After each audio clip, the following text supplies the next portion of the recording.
Hello, thank you for coming in today. I am Rachel DeMaria. This is my mother-in-law, Cindy. Tristan. Say hi. Hi. Kylie. Hi. Nadia. Hi. And the cameraman. Hello. Do you know how good schools affect home value? Do you realize when we don't continue to invest in education in a growing community, it can negatively affect the schools quickly? Currently in Monument, we are seeing this trend. Today I am going to show you the community's unwillingness to invest in schools, in new schools to support growth in the middle school, and it's negatively affecting the children. Hopefully you will see that this 4A bond will raise your home value and educational value in the community while providing proper school for the lowest price. We need to invest in education for those being educated, our future employees and employers, and will drive our economy.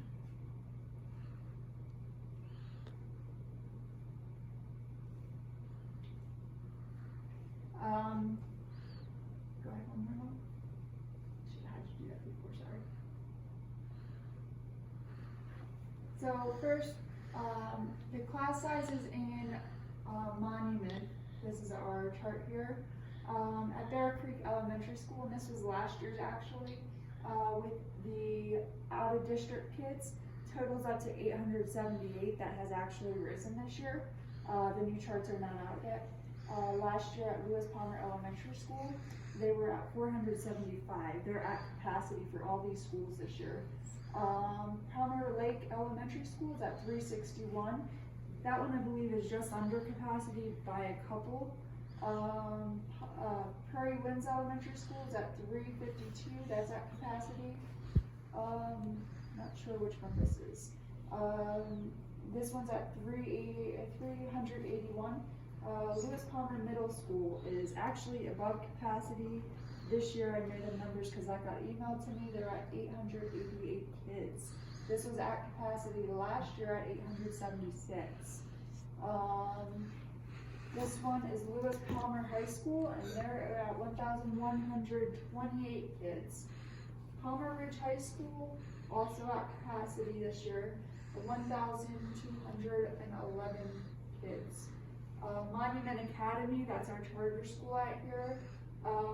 They're under capacity this year. They're at 966 kids. I'm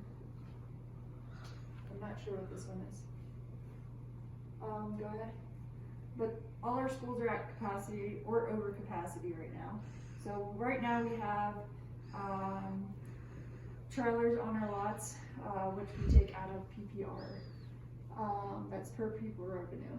So how does class size affect education? Studies have shown that higher class sizes result in lower test scores. The ideal class sizes is 20 or less, yet we have numerous classes in the communities that are over 30. This is coming from community and environmental defense services. Some states even require that the class sizes remain under 20. Students in D38 that I have talked to have said that accessing bathrooms during passing periods is near impossible without being late for class. It is hard to get into your lockers as the halls are so full.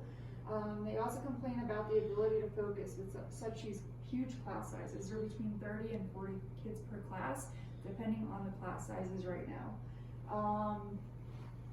If students want a reasonable time to eat, they have to pack a lunch due to the lines being so long. Most of them say they have about 8 minutes to eat. If you want hot water, the fountain lines are super long, so refilling water bottles, you have to do either before school or at lunch. Or they may not get to fill them at all. Many of these concerns are seen on D38 Strong, or Strong D38, I apologize. Or you can just talk to a kid in passing that goes to the middle school. These are also seen at the high schools as well. So you can talk to any of the kids. It's easy to talk to them. They'll talk to you. They're not shy. They all want more space. It's very very concerning that the kids are stating these. So a lot of the home values here, you'll see they have high home values, but if we don't address these concerns at the schools, they'll begin to drop. Right now, a lot of people want to move here because the schools are good. A school will provide, if it's a good school, you can see the home values pop up 49%. Hold on 1 second. Yeah.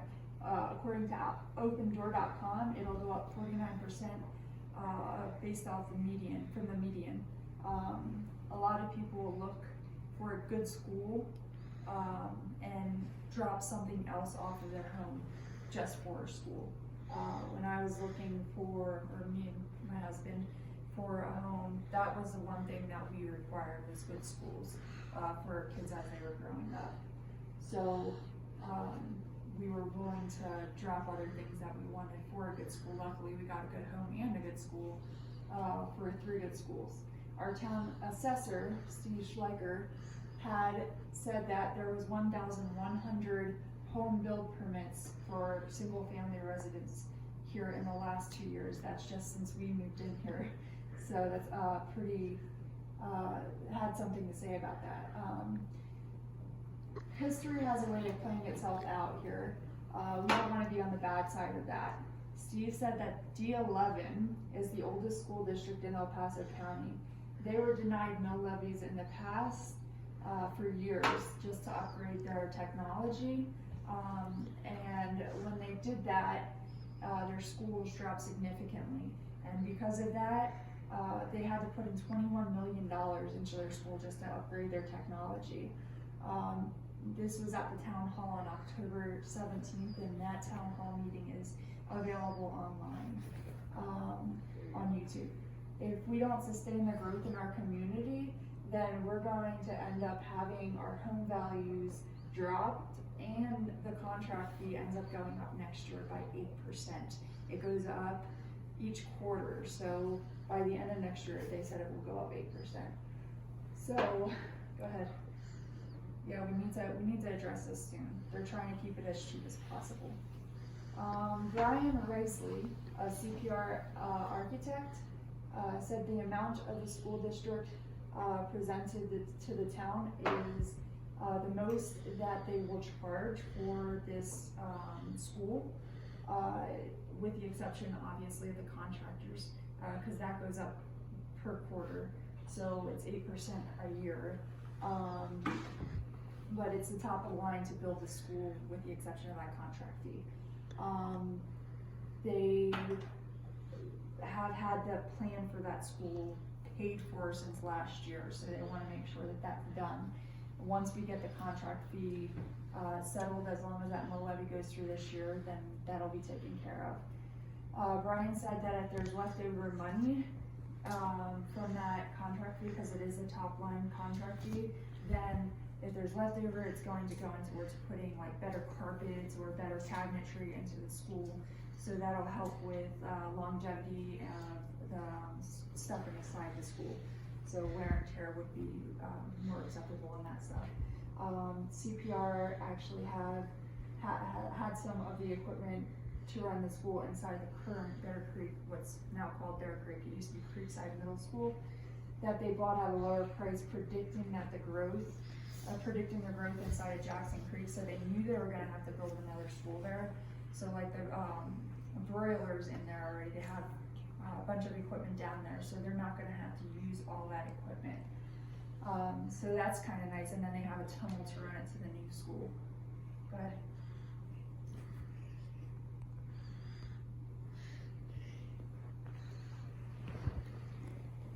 So last year's bond was a little confusing, and no one had a way to clearly explain it to the people that opposed this bond.